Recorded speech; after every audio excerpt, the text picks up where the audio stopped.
नमस्कार बच्चों। कल मैंने आपको गद्य खंड का ल्यासा की ओर का कुछ पैराग्राफ पढ़ाए थे।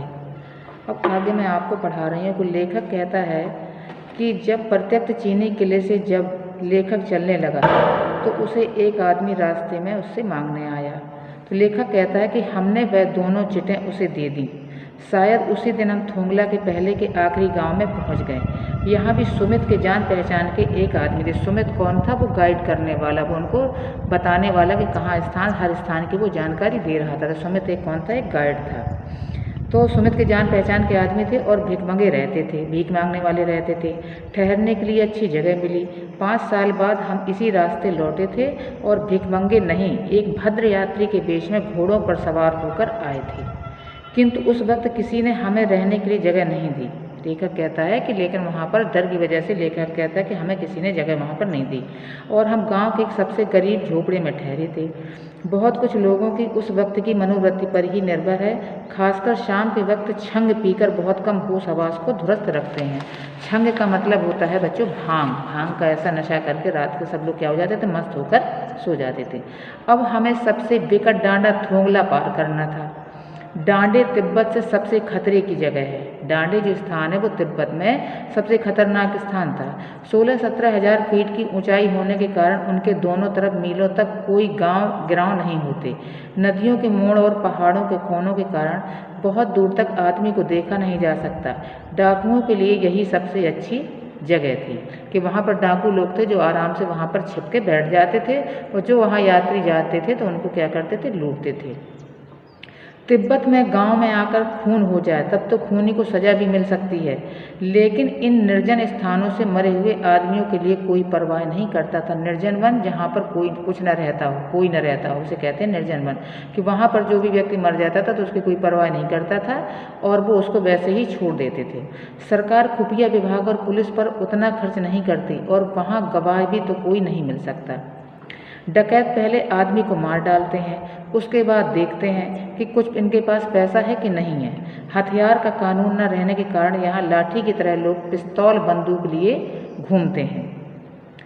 डाकू यदि जान से न मारे तो खुद उसे अपने प्राणों का खतरा है। गांव में हमें मालूम हुआ कि पिछले ही साल थोंगला के पास खून हो गया।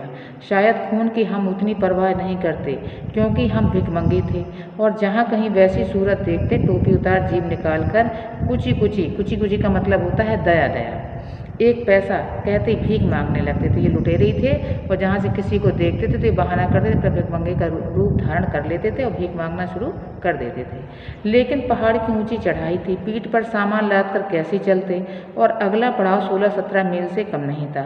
और लेखक ने सुमित से कहा कि यहाँ से लंगकोट तक के लिए 2 घोड़े कर लो, सामान भी रख लेंगे और चढ़ चलेंगे।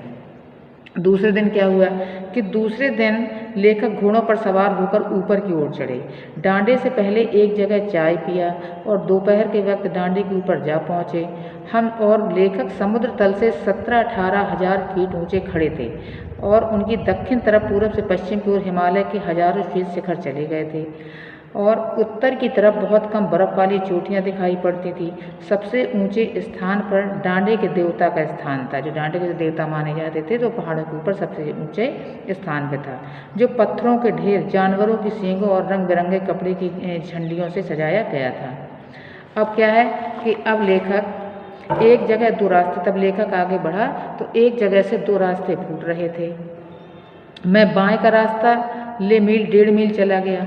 आगे एक घर में पूछने से पता लगा कि लंगकोर का रास्ता दाहिने वाला था। फिर लौटकर उसी को उसने पकड़ा। फिर उसके बाद वो तिंगरी के विशाल मैदान में पहुंचा। जो तिंगरी क्या था कि जो पहाड़ों से घिरा टापू सा मालूम वहाँ पर होता था, जिसमें दूर एक छोटी सी पहाड़ी मैदान के भीतर दिखाई पड़ती है। उसी पहाड़ी का नाम है तिंगरी समाध गिरी। आसपास के गांव में भी सुमित के कितने ही यजमान थे। कपड़े की पतली पतली चिरी बत्तियों के गंडे खत्म नहीं हो सकते थे क्योंकि बोधगया से लाए कपड़े के खत्म हो जाने पर किसी कपड़े से बोधगया का गंडा बना लेते थे। वह अपने यजमानों के पास जाना चाहते थे। आगे यह है कि लेखक वहाँ पर घूमा, 1-2 हफ्ता वहाँ पर रहा। फिर उसने कहा गाँव में ठहरना उसने चाहा तो वह गाँव में वहाँ पर ठहरा। उसके बाद वो दूसरे दिन उसने भरिया ढूंढने की कोशिश की लेकिन कोई ना मिला। सवेरे ही चल दिए। सवेरा होते तो अच्छा लगा, लेकिन अब 10-11 बजे की तेज़ धूप में चलना पड़ रहा था। तिब्बत की धूप भी बहुत कड़ी मालूम होती, यद्यप थोड़े से भी मोटे कपड़े से सिर को ढाँक लें तो गर्मी खत्म हो जाती है। अब बच्चों, अब आपको इसको ध्यान से पूरी कहानी को पढ़ें और पढ़कर समझें। फिर आगे मैं आपको क्वेश्चन आंसर बताऊंगी, तब आप क्वेश्चन आंसर अपनी कॉपी में गृह कार्य में करें और गृह कार्य करके चेक जरूर कराएं। धन्यवाद।